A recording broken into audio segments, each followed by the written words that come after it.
Not on a screen, but in the air itself, like the world had blinked. Somewhere beyond the pine trees that surrounded the quiet town of Raven Hollow, a sound was being born. It was a pulse of static, thin at first, then fuller, clearer, rising from the invisible lattice of radio waves that drifted over the valley. Most people never noticed it, but one man did. His name was Ethan Reed, and for the last 5 years, he had hosted a small late-night podcast called Signal Lost. He wasn't famous, not even locally. His listeners were scattered across the internet, insomniacs, truckers, and the sort of people who looked for ghosts in the hum of modern life. Each week he hunted down strange local legends, recorded interviews, and told stories that people swore were true. But on the first Friday of November, something new crossed his desk, a tip that would change everything. It came from an anonymous email. No greeting, no signature, just a subject line, the station at 104.7 FM. The body of the message was only one sentence long. It's back on the air, tune in after midnight. Ethan almost deleted it.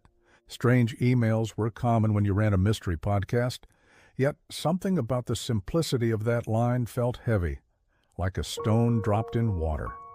He leaned back in his chair, looked at the glowing clock on his wall, 11:42 p.m., and decided he could spare 20 minutes of curiosity. He grabbed an old portable radio from a shelf, a relic he used for ambient sound, and twisted the dial until it hovered near 104 FM. Static whispered through the speaker. He turned off the lights, leaned close, and waited. At exactly 12:03 a.m., the static shifted. A low hum formed, steady and mechanical, followed by what sounded like a man breathing through a microphone. Then a voice, flat, emotionless, and slightly distorted, spoke a list of names. Angela Morris, Tyler Vance, Sarah Delgado. 10 names in total, then silence, then static again. Ethan froze. He replayed the recording twice, heart hammering. The voice sounded synthetic, like something filtered through layers of old tape.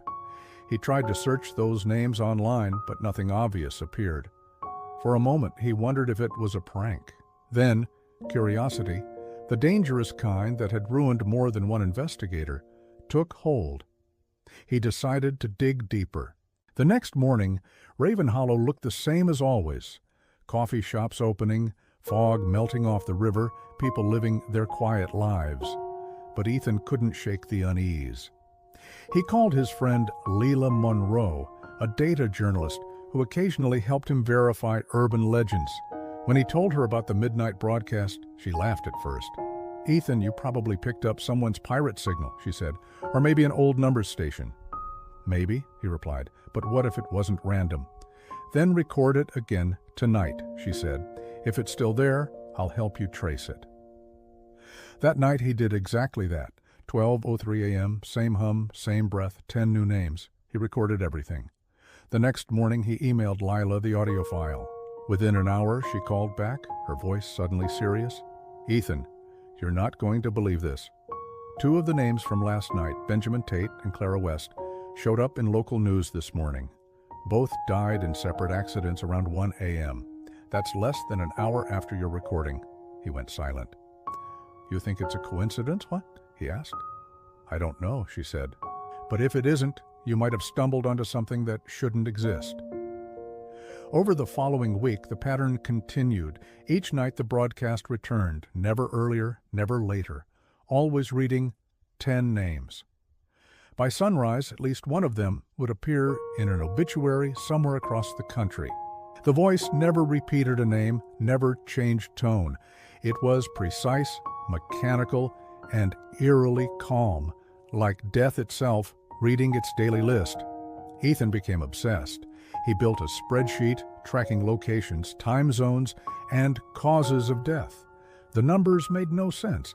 The people came from different states, different ages, no common thread.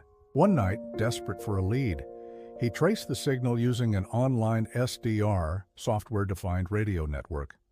The transmission appeared to originate near a decommissioned radio tower 30 miles north of town, station KBLR, shut down 20 years ago. The same call letters had appeared once before in a long-forgotten case from the 1990s. He remembered reading about it as a teenager, a local station that mysteriously went silent after rumors that it had broadcast the voices of the dead. It was supposed to be an urban myth. Now it was transmitting again. The drive out to the old tower took him through back roads lined with bare trees. The November wind carried a sharp, metallic chill. The tower stood on a hill like a skeletal monument, surrounded by chain-link fence and yellowed warning signs. The control building at its base was boarded up, but one of the boards had been pried loose.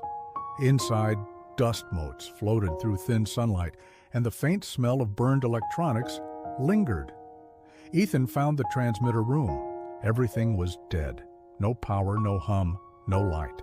But in the corner, on a metal desk, sat a small modern laptop connected to a black box with antenna cables snaking upward. The laptop screen displayed a single line of text repeating endlessly, 104.7 FM, active. Before he could inspect it further, the laptop screen flickered and went black. The building's air seemed to contract, colder now, like someone else had entered. He felt the small hairs on his arms stand upright. Then the black box clicked on, and from its tiny speaker came the familiar static. He backed away slowly, heart racing. A voice emerged, this time clearer, closer, as if it knew he was there. "Ethan Reed," he froze. "Lila Monroe." Another name, then silence. He ripped the cables free and ran to his car. The moment he crossed the fence line, his radio crackled alive again, whispering more names, 10 in total. The last one was his own. Back home, Ethan tried to rationalize what he'd heard. He told himself the signal had picked up a recording or some random interference. But deep down he knew it wasn't random. The precision, the timing, the cold familiarity of his name, it felt targeted.